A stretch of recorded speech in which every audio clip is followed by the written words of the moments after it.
और श्री सरयू माँ, आहा, ये तो भगवान के नेत्रों से निकली है। श्री गंगा माता और श्री सरयू माता, ये दोनों ही भगवान के शरीर से प्रकट हुई है।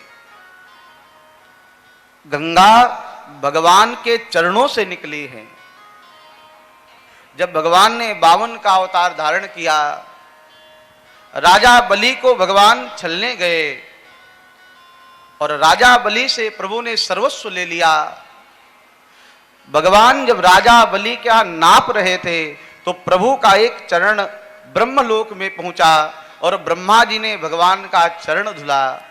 वही चरणामृत श्री गंगा जी हैं।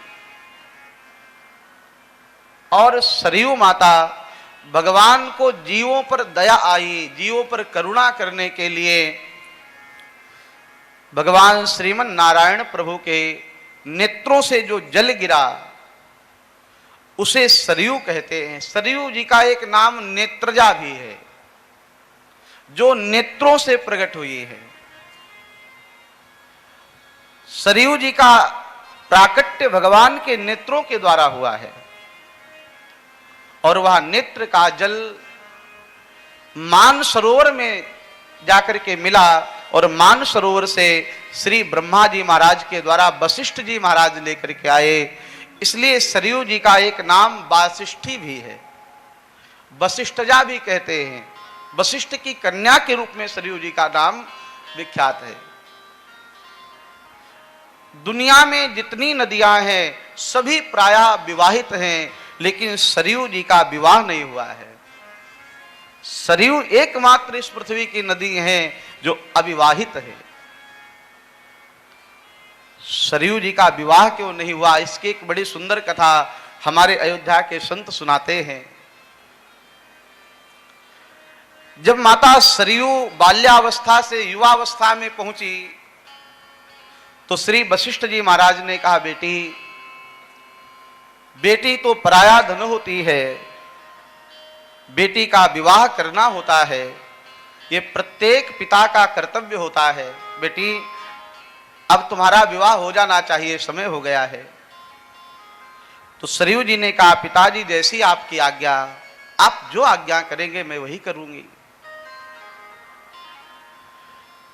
लेकिन एक वचन आप हमको दीजिए। क्या? वचन दो, मेरा विवाह जहां भी होगा वहां श्री राम हमको नित्य मिले, श्री राम मेरे पास में नित्य आए, श्री राम को मैं अपने गोद में नित्य खिलाऊं। वशिष्ठ जी मुस्कुरा दिए, कहा, बेटी ये संभव तो नहीं होगा, क्योंकि श्री राम जी अभी बाल्यावस्था में है, अयोध्या में है। तुम्हारा विवाह न जाने कहा होगा, वहां नित्य राम जी कैसे पहुंच सकते हैं?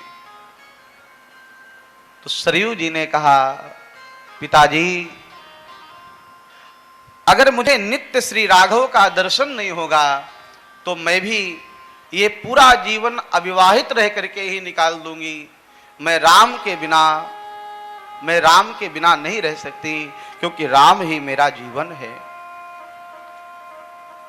सरयू जी का राम से कितना प्रेम है, ये बात प्रभु श्री राम को पता चली।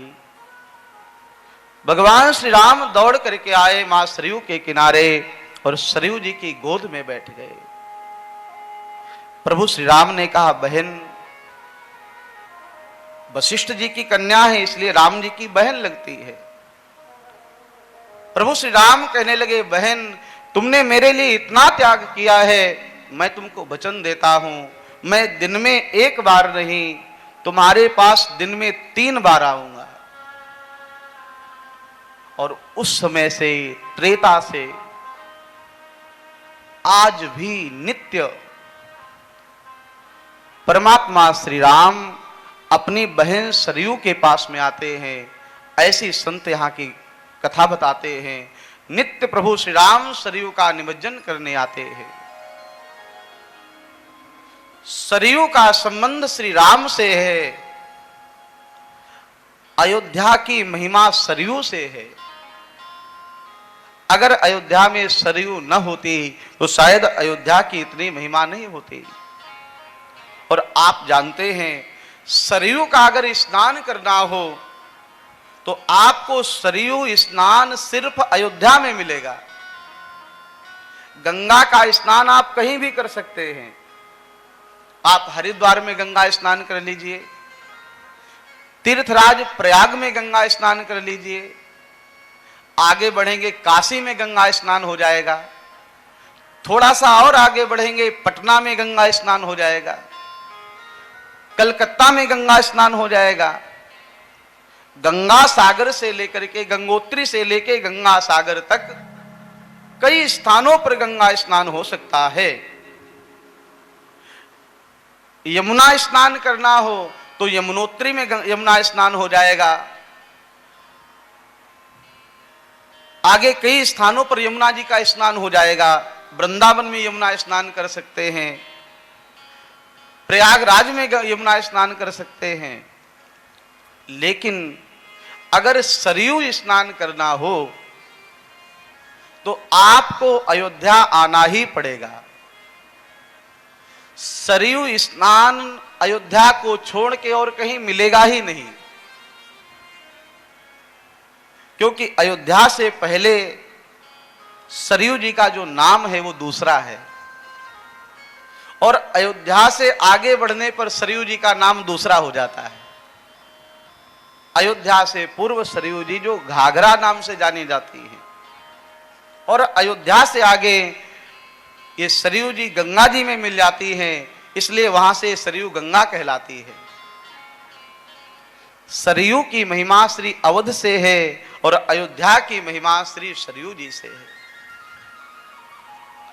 भगवान श्री राम नित्य सरयू में स्नान करने आते हैं, दर्शन करने आते हैं। सरयू में स्नान करने के लिए बड़े बड़े अमलात्मा महात्मा योगिंद्र मुनिंद्र नित्य अयोध्या पधारते हैं।